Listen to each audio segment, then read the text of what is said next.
প্রকৃত ঘটনা, তথ্য, ছবি, ভিডিও আপনাদের সামনে আছে। এগুলো বিভিন্ন সোশ্যাল মিডিয়াতে উত্তেজনা সৃষ্টি করার জন্য কেউ কেউ হয়তো ব্যবহার করছে। পিছনে যেই থাকুক, সামনে তো আমরা আছি।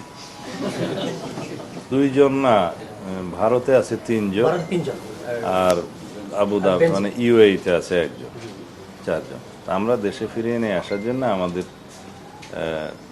যা কিছু করণীয় আইনানুগভাবে সব কিছু আমরা সম্পন্ন করেছি, যে এক্সট্রাডিটেড হওয়ার জন্য এক্সট্রাডিশন চুক্তি অনুসারে এবং ইউএন চার্টারের অনুসারে যেটা ইউএর সাথে করা হয়েছে।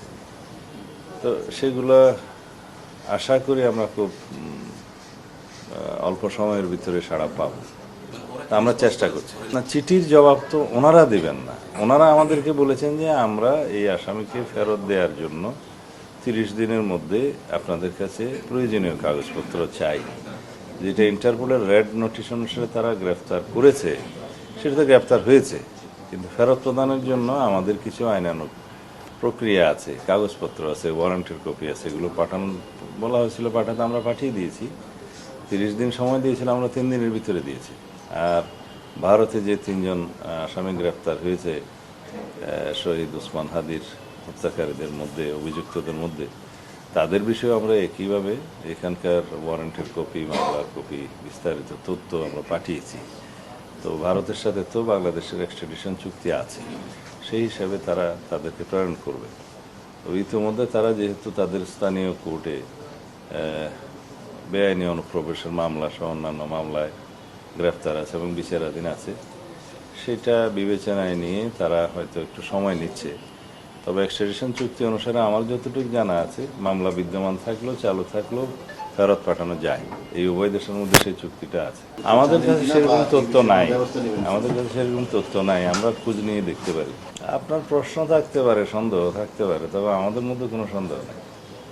স্থানীয় সরকার নির্বাচন, আমরা প্রস্তুত আছি। স্থানীয় সরকার নির্বাচন একটু আবহাওয়ার উপরও নির্ভর করতে হবে, এখন বর্ষাকালীন সময়, সেই জন্য সেপ্টেম্বর অক্টোবরের দিকে আমাদের মাননীয় স্থানীয় সরকার মন্ত্রী তো এই বিষয়ে কথা বলেছেন, তখনই ইউনিয়ন পরিষদের নির্বাচনটা দেওয়ার কথা বলেছেন। এই প্রস্তুতি চলছে। এইটার সাথে অন্য কোনো কিছুর সম্পর্ক আছে বলে আমি মনে করি না। আর যারা এই যে শেখ হাসিনার কথা বললেন, তো সে দেশে ফিরে আসতে চায়, আমরা তো তাকে ফিরিয়ে আনার জন্য এক্সট্রাডিশন চুক্তি অনুসারে ইন্টারিম গভর্নমেন্টের সময়ও পত্র দেওয়া হয়েছে ভারত সরকারের কাছে। এরপর আমরা তাগাদাও দিয়েছি, আমরা তো তাকে ফেরত চাই এবং বিচারের মুখোমুখি হোক। ইতিমধ্যে যেহেতু তিনি সাজাপ্রাপ্ত হয়েছেন, আদালতে তার আত্মসমর্পণের সুযোগ আছে কিনা সেটা আইনজ্ঞরাই বলবেন। তবে সাজাপ্রাপ্ত আসামি হিসাবে দেশে ফিরলে তাকে গ্রেফতার করা হবে এবং রায় কার্যকরের ব্যবস্থা নেওয়া হবে। যদি আপিল করার কোনো সুযোগ থাকে, সেটা আইন আদালত বুঝবে, তখন আপিলের সুযোগ থাকলে আপিল হবে।